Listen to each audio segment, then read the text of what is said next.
देखिए, हम लोग ये मानते थे कि हो सकता है कि नेता प्रतिपक्ष बनने के बाद श्री राहुल गांधी परिपक्व होंगे, लेकिन मुझे ये बोलते हुए अत्यंत खेद की अनुभूति हो रही है कि उनका बयान अभी बचकाने से उभर नहीं पाया है। एक अपरिपक्व बुद्धि का व्यक्ति ही इस प्रकार की बचकाना बयानबाजी करेगा। हिंदू भारत का मूल समाज है, भारत की आत्मा है। स्वामी विवेकानंद जी ने कहा था कि गर्व से कहो हम हिंदू हैं। हिंदू कोई जाति सूचक शब्द नहीं है, कोई संप्रदाय सूचक शब्द नहीं है। मत और पंथ से अलग भारत की मूल आत्मा है। श्री राहुल गांधी के इस बयान ने, जिसमें हिंदुओं को बारे में जो टिप्पणियां की हैं, यह सत्य से परे भारत की मूल आत्मा को लहूलुहान करने जैसा है। भारत माता के लहूलुहान करने के इस प्रकार के दुर्भाग्यपूर्ण बयान के लिए श्री राहुल गांधी को देश की जनता से माफी मांगनी चाहिए। राहुल गांधी के इस बयान से जिन लोगों ने प्रत्यक्ष अप्रत्यक्ष रूप से राहुल गांधी के बारे में कोई भ्रम पाला होगा, उनका यह भ्रम अवश्य टूट गया होगा। मैं श्री राहुल गांधी के इस प्रकार के वक्तव्य की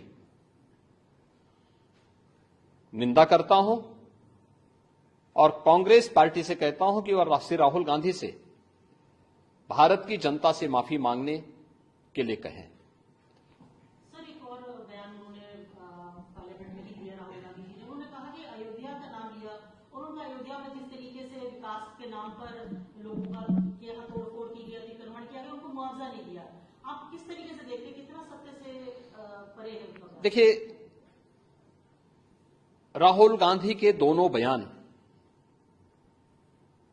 इस बात के प्रमाण हैं कि इनको सत्य से कोई वास्ता नहीं है। हमने लोकसभा चुनाव कैंपेन के दौरान भी देखा है, अनलगल प्रलाप करके इन्होंने जिस प्रकार की गुमराह करने वाले वक्तव्य दिए थे, झूठे वक्तव्य दिए थे। संविधान का गला घोंटने वाले लोग संविधान के बारे में गुमराह करने वाले वक्तव्य देने के लिए विदेशी पैसे के बल पर चुनाव को प्रभावित करने का इन्होंने प्रयास किया। 1 लाख रुपए के फर्जी बॉन्ड भरवा करके भारत की माताओं को, बहनों को इन्होंने गुमराह करने का कार्य किया। और आज जो बयान फिर से श्री राहुल गांधी ने दिए हैं, वे अत्यंत निंदनीय हैं और शर्मनाक भी। अयोध्या को उसकी पहचान से वंचित किसने किया था? क्या इस सच नहीं कि इंडी गठबंधन से जुड़े हुए लोग इसके लिए जिम्मेदार हैं? श्री राहुल गांधी और उनके सहयोगी इस बात के लिए जिम्मेदार हैं, जिन्होंने न केवल अयोध्या को वनवास दिया था, बल्कि सरयू मैया के रक्त के जल को भी रक्त रंजित करने का कार्य किया था। कौन नहीं जानता है कि अयोध्या को उसकी पहचान से वंचित करने का कार्य आजादी के बाद से ही लगातार कांग्रेस करती रही। रामलला के मंदिर पर ताला लटकाने का काम किया था, हिंदुओं को पूजा करने से वंचित करने का काम कांग्रेस ने किया था।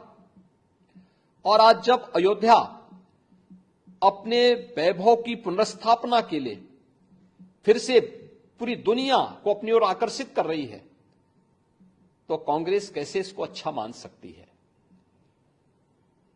श्री राहुल गांधी का बयान झूठ का एक पुलंदा है।